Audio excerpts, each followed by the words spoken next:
aquí lo que decía es que el círculo más grande era la idea de los cuidados. Luego el rojo más fuerte, el empleo del hogar, y luego teníamos vulneraciones y avances. ¿Cuál era el sentido de tener esto? El hecho de que hay que entender el empleo del hogar dentro de la organización social de los cuidados que tenemos. O sea, hay que poder encajarlo dentro de la forma que estamos organizando los cuidados. El empleo del hogar es muy interesante porque es un sector que se puede analizar las relaciones de género que se producen, porque cómo se distribuyen las tareas relacionadas con la supervivencia diaria, también las jerarquías que se generan en la sociedad, la jurídico-administrativa, porque quién tiene las posibilidades de trabajar, a quién se le dan permisos de trabajo, a quién no, las étnicas en esta pirámide de quién socialmente se construye que se debe dedicar o que se le dan mejor estos trabajos, y toda la cuestión relacionada con el trabajo, que es un trabajo y que es un trabajo decente. Entonces aquí hoy lo que quería presentar un poco es qué vulneraciones se siguen produciendo dentro del sector del empleo del hogar y también qué avances y qué cuestiones hay para incidir. Entonces, al principio una primera parte será referida a este desarrollo de los cuidados en términos generales, luego qué condiciones de vulneración legal se dan, es decir, qué condiciones están expresamente estipuladas en la legislación como discriminatorias en relación a otros sectores laborales. O sea, que la propia legislación establece pues condiciones peores, que igual también luego Mercedes también sabrá mucho de esto en la práctica también. ¿Y qué esferas de incidencia prioritaria podemos tener para el futuro? Entonces, ¿qué ocurre? Bueno, la organización social de los cuidados ya sabemos que históricamente se construyó la idea de la masculinidad y los trabajos masculinos y la forma de vida masculina como definición de la normalidad. Entonces, con la sociedad industrial y la sociedad moderna y la consolidación de esta forma de organización, pues se fue desplazando todo lo que estaba dentro del hogar, toda la producción de la vida cotidiana, hasta que se convirtió esta domesticidad en una forma, en una ideología de organización social. O sea, fue una forma con la industrialización de separar el ámbito privado y público como una forma de organizar y dividir las funciones claramente, que al final fue, pues es una perspectiva ideológica de cuál era la forma de organización y qué actor y actrices tenían que pertenecer a cada uno de estos ámbitos y por tanto luego qué privilegio, si estaba en el ámbito productivo económicamente o no productivo económicamente, qué privilegios y qué estatus se le asignaba. Con el paso del tiempo esto se fue modificando hasta llegar, digamos, también con todo el auge de los feminismos que lucharon mucho por poner lo privado dentro de lo público y hacer esta conexión de que no hay nada que no sea social y no hay nada que no sea político. Entonces, en las últimas décadas hay un cierto consenso que se ve en la agenda pública y política y un cierto consenso minoritario, colectivos minoritarios, pero consenso al fin de que la sociedad tiene que organizarse de otra manera, que los cuidados tienen que tener un papel central en el eje de la estructura social y que tenemos que repensarlo. Y dentro de esta idea de replanteamiento de los cuidados y cómo nos organizamos con los cuidados es que surge y se consolida el empleo del hogar. ¿Vale? Como aquí dice, ¿qué es el empleo del hogar? Pues es una forma mercantilizada de organizar los cuidados. ¿Por qué? Porque se contrata a alguien y se le paga por esos servicios, esas actividades. Luego, efectivamente, tenemos que ver en qué grado se mercantiliza, con qué grado de salario y de reconocimiento. Bueno, ¿qué permite el empleo del hogar? Esto en muchos países, en España en concreto, pero en todos los países, digamos, del norte global, que se organizan de esta manera. Pues suple la falta de servicios que no se da por parte de las administraciones públicas o la falta de corresponsabilidad por parte de los otros actores sociales. Pueden ser hombres, el sector privado y las administraciones públicas. Incluso el Parlamento Europeo ha reconocido en algún informe que las estrategias que la propia Unión Europea establece de participación de la mujer en el mercado de trabajo se pueden cumplir gracias a la utilización del empleo del hogar como recurso, si no, no se cumplirían. Entonces, es como una relación un poco perversa de cómo se consiguen unos objetivos a través de olvidar las condiciones de otras personas. Además, se produce una externalización. Una externalización, ¿qué quiere decir? Que efectivamente ya no se negocia dentro de los hogares, sino que se incorpora un nuevo actor. ¿Pero esto qué significa? Que se pasa a dar una respuesta individualizada a unas necesidades colectivas. Entonces, al final, a través de este recurso, cada uno puede solucionar, cada uno que puede, claro, solucionar individualmente con la negociación y con la mercantilización una serie de cuestiones que dejan de estar en la agenda colectiva, porque al final son cuestiones que la sociedad debería solucionar en su conjunto, pasan a estar hechas de manera individual. Entonces, si vemos aquí esta tabla, pues da una idea general de cómo es la situación del empleo del hogar en España y en el mundo. Aquí es una cosa, la cuantificación, el hecho de poner cifras a este sector es muy difícil, por muchas razones se ha ido, ¿no? Sí. El hecho de poner cifras es muy difícil porque, primero porque este es un sector que en muchos casos es informal y cuesta llegar a él, y luego también porque no hay una definición clara de lo que es trabajo de cuidado. Por ejemplo, aquí los datos a nivel mundial son de la Organización Internacional del Trabajo y los de España son del Instituto Nacional de Estadística. Lo que definen como empleo de cuidados aquí es diferente. En el ámbito de la OIT es mucho más amplio. Sí. ¿Y en este porcentaje están metiendo los que están con contrato, los que están sin contrato o...? Están metiendo todos. Por ejemplo, en España se hace a través de la EPA, la encuesta de población activa, y es independiente de que tengan un contrato o no tengan un contrato registrado. Son todos los que declaran haber trabajado en cuidados o en el empleo del hogar en la semana anterior. O sea que efectivamente esto, el índice después que se llama de cobertura, sería pues el 60% de este número. Por ejemplo, si un familiar se dedica a eso enteramente...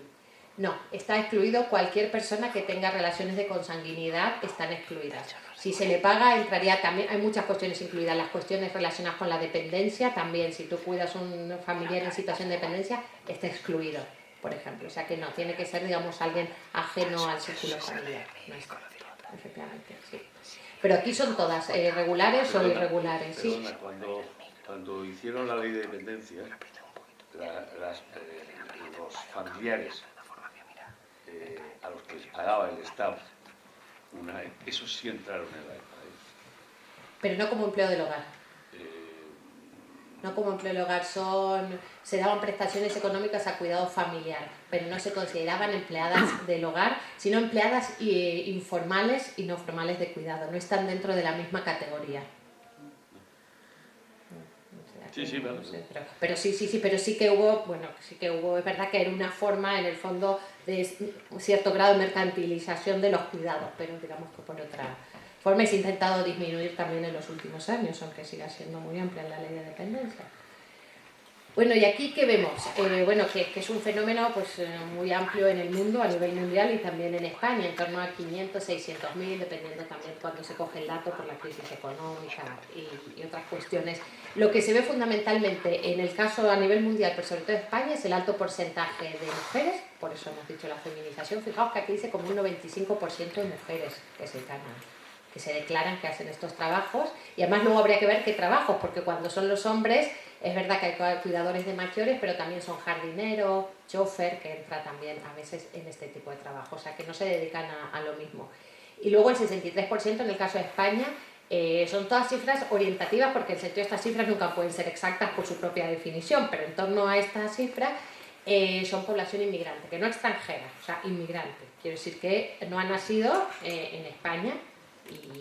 Y entonces, ¿qué vemos? Pues muchos autores han establecido que en realidad es una política también activa, en el fondo explícita, que dicen que se produce una desterritorialización de los cuerpos. Porque tú, ¿qué necesitas? Que alguien esté pendiente continuamente de las necesidades de cuidado de los otros.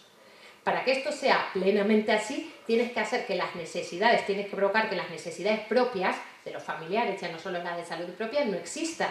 Porque en muchas entrevistas de estudios, cuando tú preguntas, muchas mujeres empleadoras declaraban: lamentablemente yo me lo he pensado mucho y es verdad que esté su familia fuera es muy triste, pero claro, yo necesito que ella esté disponible todos los días, porque si no yo no puedo ir a trabajar y no puedo realizar mis labores. Entonces al final hay una estructura laboral, pero también otra vez como una política implícita de desterritorialización de los cuerpos, donde Carmen Gregorio habla de esto, donde efectivamente mejor que las necesidades no estén en este territorio, en estos lugares y puedan ser puntuales. Aquí os había puesto simplemente un mapa y un gráfico, porque este es un estudio de la OIT que hizo intentando hacer cuestiones cuantitativas en cuanto a la economía de los cuidados. Es decir, cuántos cuidados harían falta en la sociedad, cuánto habría que invertir, cuánto produciría, que es una visión, que no un enfoque que yo no domino tanto porque es más economicista, pero que también es muy necesario para entender dónde están los cuidados y darle este peso, porque es la forma también que a veces las sociedades, las administraciones tienen de entenderlo. Aquí España, comparativamente en el mundo, no sale tan mal parada en el sentido que tiene un nivel medio alto de empleos en los sectores de cuidado y un nivel bajo, aunque significativo, de empleo del hogar. Aquí dos cuestiones. En este entender de la OIT, cuidados también está la educación. Con lo cual, claro, pues ahí jugamos con otra cosa que en España está en otra cuestión. Pero también habría que compararlo con su entorno. Es muy diferente, está similar a los países que eran de Europa del Este y es muy distinto a su entorno europeo. Y aquí lo que se ve es que haría falta en 2030 pues crear muchos puestos relacionados con los cuidados para poder atender realmente a la población que los va a necesitar. Tenemos que tener en cuenta la estructura sociodemográfica. Todos sabemos que es una sociedad que va envejeciendo, que cada vez requiere más cuidados y cada vez hay menos gente que puede cuidar o que quiere cuidar de manera informal, digamos, ¿no? Entonces, volviendo un poco al hilo conductor otra vez, pues esta organización social de los cuidados lleva divisiones sociales. Hemos visto en cuanto al género, los hombres y mujeres se dedican de forma distinta y también lo decía Mara al principio, y en cuanto digamos a étnicos o de situación jurídica, inmigrantes o no inmigrantes que se dedican a esto. Entonces esto genera unos serios desequilibrios socioeconómicos que, por ejemplo, María Ángeles Durán ha denominado con este concepto de cuidatoriado, porque ha acuñado este concepto hace 1 o 2 años de cuidatoriado, que son pues los colectivos que realizan los cuidados, dice tanto de forma mercantilizada como no, y que al final tienen un escaso reconocimiento social y un escaso reconocimiento económico, y por tanto tienen muchas más posibilidades de experimentar pues marginalidad, pobreza, desigualdad, tanto si es remunerado como si no. Porque al final también lo de la ley de dependencia, cuando se daba un salario, al final las prestaciones que generaban para la jubilación, además de que fueron cambiando esta cuestión según el partido político en el gobierno, pues eran mínimas, con lo cual al final no acceden a una prestación por jubilación retributiva, etc. Entonces, ha acuñado este concepto para ver, exacto, la segregación y la marginalización que produce, digamos, dedicarte a estos trabajos. Entonces, habíamos dicho, la situación legislativa, al principio están algunos avances. El año 2011 fue como el año más fundamental en relación al empleo del hogar en el mundo y en España. ¿Por qué? Por las 3 cuestiones que dicen. El convenio 189 es un convenio ratificado, vamos, por la OIT, llevado por la Organización Internacional del Trabajo, que es quien está haciendo muchísimo esfuerzo y está intentando mover esta cuestión a nivel mundial. Siempre, obviamente, con el apoyo de las asociaciones de trabajadoras del hogar. Tanto porque las asociaciones han demandado y ha sido una forma institucional de apoyarlas, como que ellos han solicitado y han estimulado esta cuestión para que los apoyen. Entonces, este convenio España no lo ha ratificado. Desde el año 2011, cuando ocurrió todo esto, fue el cambio de gobierno desde la legislatura de Zapatero a la legislatura de Rajoy. Ahí hubo un cambio de perspectiva respecto a estos temas. Entonces no se ha ratificado, se le dijo al Parlamento que no ratifique y ya se ha quedado por ahora. El gobierno socialista, cuando se han perdido las elecciones la última vez, la anterior, pues dijo que lo iba a hacer, pero no ocurre. Entonces está ahí a la espera y es una de las luchas que más ha unado a las asociaciones de empleadas de hogar. Básicamente sí que mejoraría algunas cuestiones de la legislación española, pero además una cuestión simbólica del peso que le das y el reconocimiento que tiene. Y aquí están las 2 legislaciones del año 2011 que modificaron las condiciones del empleo del hogar.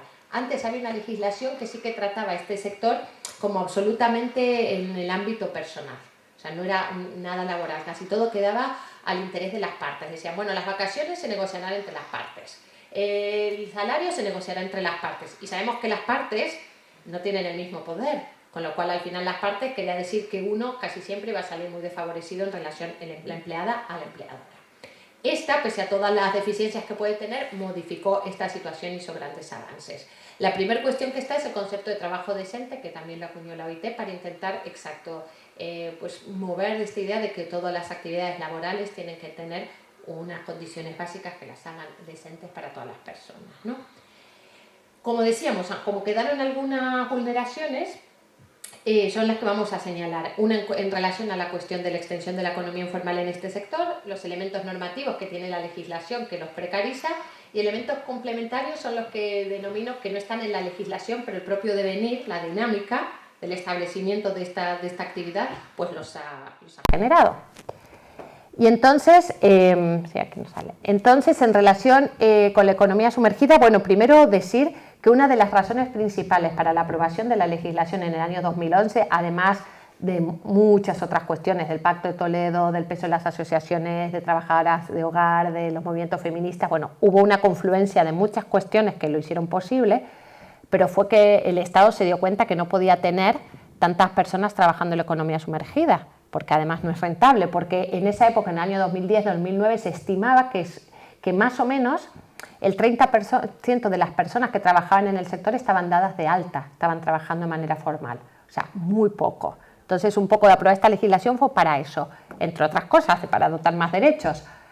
El sentido de la cobertura legal y de la formalización del sector se ha conseguido relativamente, es decir, que de 30 pasamos a 60-65% que están cubiertas, digamos, por la legislación. Es verdad que desde el año 2011 se ha estancado estos números. Un ejemplo clarísimo es la violencia de género, que durante muchísimos años, igual, no, pues como pasa dentro del hogar, pues no hacemos una legislación, una normativa, porque no es cuestión, digamos, pública, ¿no? Y política. Bueno, esto ocurría un poco también. Entonces esto, bueno, se ha superado y dice, bueno, hay una legislación y se tiene que intervenir, aunque hay limitaciones, porque muchas veces la inspección de las condiciones no se realiza porque no se puede entrar en los hogares. Entonces, pero es verdad que muchas mujeres dicen, bueno, pero cuando hay una inspección de la caldera o del calentador donde gas, te avisan y entran, porque aquí no se puede avisar o alguna forma que también entres y haya una inspección. O sea que, bueno, sigue habiendo ahí un poco de ambigüedad en esta consideración. Está muy relacionado con el último punto también de la ley de extranjería. Ya lo sabemos, o sea, creo que todos, que por ejemplo para regularizar tu situación tienes que pasar 3 años, si no ha sido por reagrupación familiar, otras cuestiones, 3 años en la ilegalidad para poder presentar los papeles. Esto te lleva a la informalidad. Si tú tienes que mantenerte y además demostrar que luego vas a tener un contrato de trabajo y que estás arraigada, pues estos 3 años te están diciendo indirectamente, trabaja en la economía sumergida. ¿Dónde mejor que dentro de los hogares? Porque estás más oculto, hay menos inspección. Entonces, claro, también es otra perversión. Y tipos de informalidad, simplemente decir que no solo es la cuestión que tú no estás registrado dado de alta, sino que puedes estar dado de alta, pero solo en uno de los hogares. Hay formas de extinción del contrato, es decir, de despido, que son particulares, que se llama desistimiento. Y el despido así es cuando la familia empleadora, el empleador, la empleadora, dice que ha perdido la confianza en la persona y ya está, te despide. Y esto lo único que tienen de límites es que no se puede hacer, no sé, entre las 9 de la noche y las 7 de la mañana, por ejemplo, ¿no?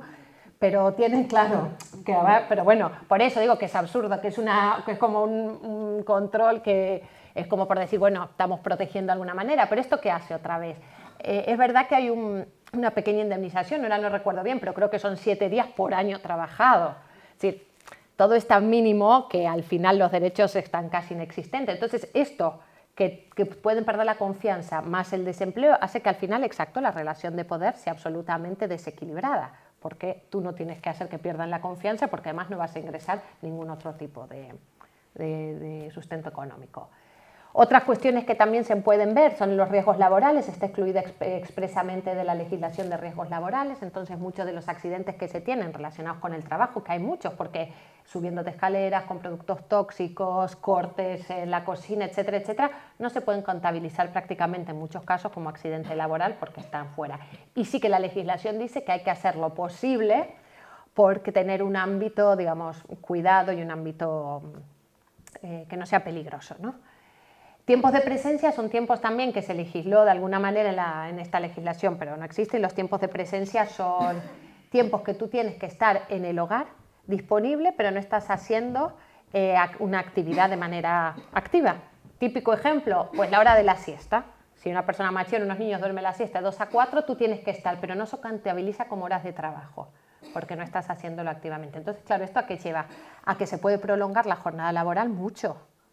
Porque, claro, estos tiempos de presencia y tu persona, esta es la cuestión que ocurre en el empleo del hogar, la disponibilidad de la persona. Ya no solo de tu trabajo, sino del tiempo y de los deseos y del quehacer de esa persona. Entonces, estos tiempos de presencia, ahora con esta legislación, están más estipulados, es decir, que tienen que tener un máximo semanal, una cierta recompensa salarial, pero claro, primero, sigue extendiéndose la jornada, 2, hay que ver si se cumplen, porque luego esto depende de la negociación individual que tengan las partes. Entonces, a ver si luego esta cuestión de retribución por esto se cumple o no. Y la contabilización de la jubilación también están en desventaja porque lo que se llaman las lagunas, el tiempo que están sin empleo, se contabiliza en base cero. O sea, en todos los otros trabajos no se contabiliza cero para que no te disminuya tanto. A las empleadas del hogar sí. Y esto además, además las empleadas del hogar no cotizan por su salario exactamente, sino que hay unas horquillas. Entonces tú te tienes que ajustar a la horquilla. Entonces a lo mejor te ajustas a una más alta o más baja, no estás cotizando, pagando por exactamente lo que ganas. ¿Vale? Entonces esto iba a cambiar y ahora lo han prorrogado unos años más. Lo que me contaban también el otro día era en este sentido, por ejemplo, los problemas que está habiendo que están empezando a llegar empleadas de hogar a la edad de jubilación y para el cobro de las jubilaciones no contributivas, porque con todas estas situaciones probablemente no llegues a cobrar una jubilación contributiva.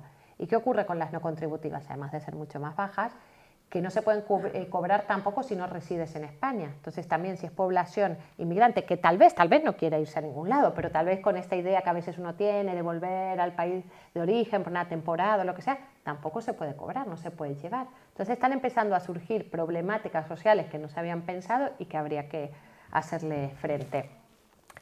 Y elementos complementarios de precarización, es decir, que no está en la legislación, pero que ocurren, son las formas de trabajo, las formas de contratación y la organización colectiva. Formas de trabajo, bueno, ha habido un estudio de Oxfam en el año pasado y también FOESA que saca estudios sobre la situación de la pobreza y la desigualdad social en España, donde demuestra que este sector pues es un sector donde la temporalidad es muy alta, esto unido a que no hay desempleo, donde la parcialidad no deseada es muy alta, todos llevan a cuestiones donde la precariedad es mucho mayor, la precariedad actual y la precariedad de las prestaciones en el futuro.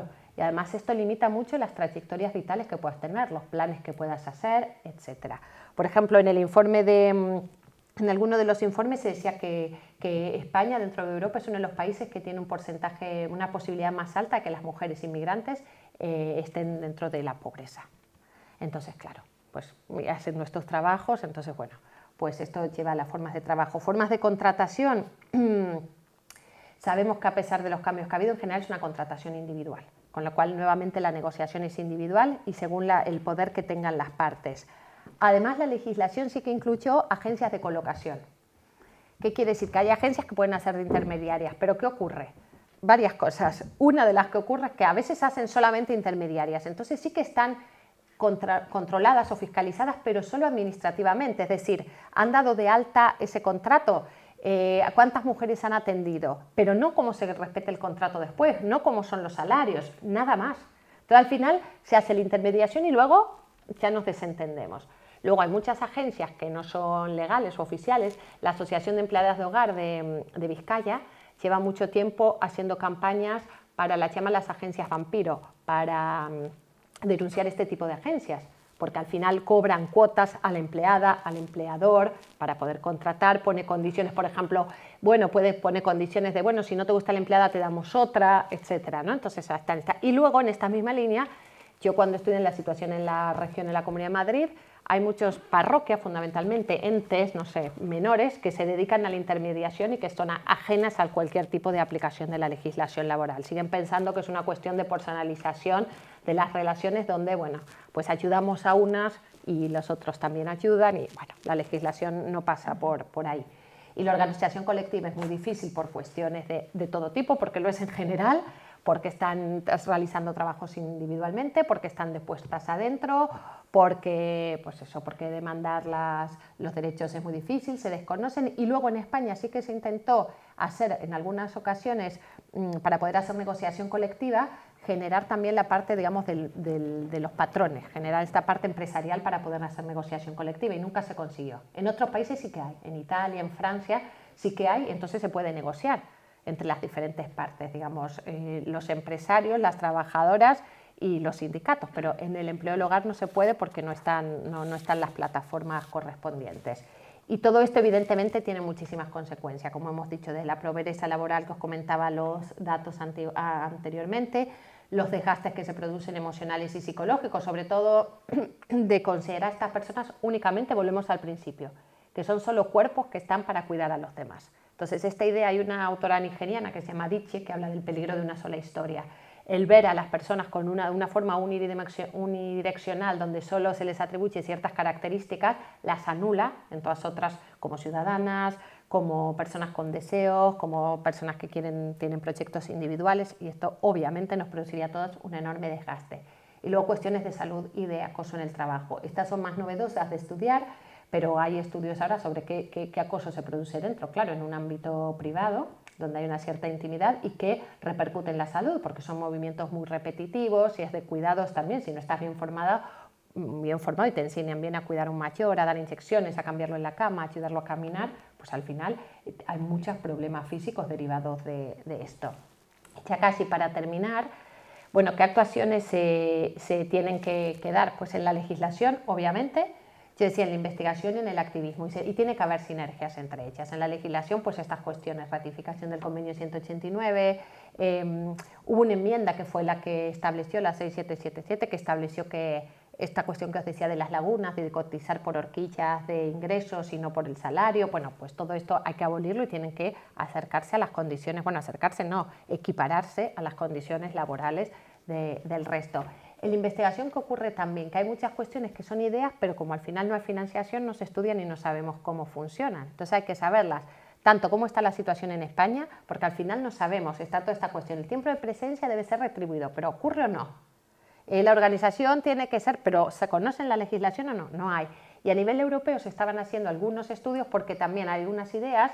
Por ejemplo, había uno que, bueno, hablará más Mercedes de si se puede fomentar el cooperativismo. Y ahora el Parlamento Europeo pues sacó un estudio, pero yo intenté acercarme y era muy difícil. Yo creo que estaba, bueno, pues no sé, planeado para entidades más grandes y no sé los resultados, algunos no han salido. O los cheques servicios para que el Estado y los servicios públicos puedan controlar, porque eso también lo estableció la ley. Los servicios públicos pueden controlar la contratación, pero no sabemos cuáles son las características. ¿Se puede aplicar en España? Hay que hacer estudios, digamos, ad hoc para saber realmente cuáles son las posibilidades.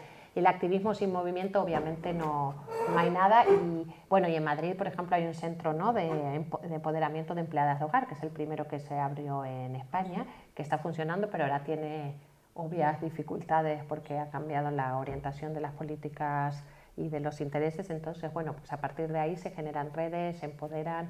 Y bueno, habrá un congreso también de empleo del hogar el 14 y 15 de diciembre. Y bueno, para intentar pues eso, ser conscientes, tener redes y tener información. Y simplemente para terminar, como dice Gil de Viedma, que casi me alegra saber que ningún camino pudo escaparse nunca. Espero que el camino no se escape, que se va a conseguir más tarde o más temprano, con mucho esfuerzo me imagino, pero bueno, hay que seguir caminando y confiar en que lo conseguiremos. Pues nada, muchas gracias.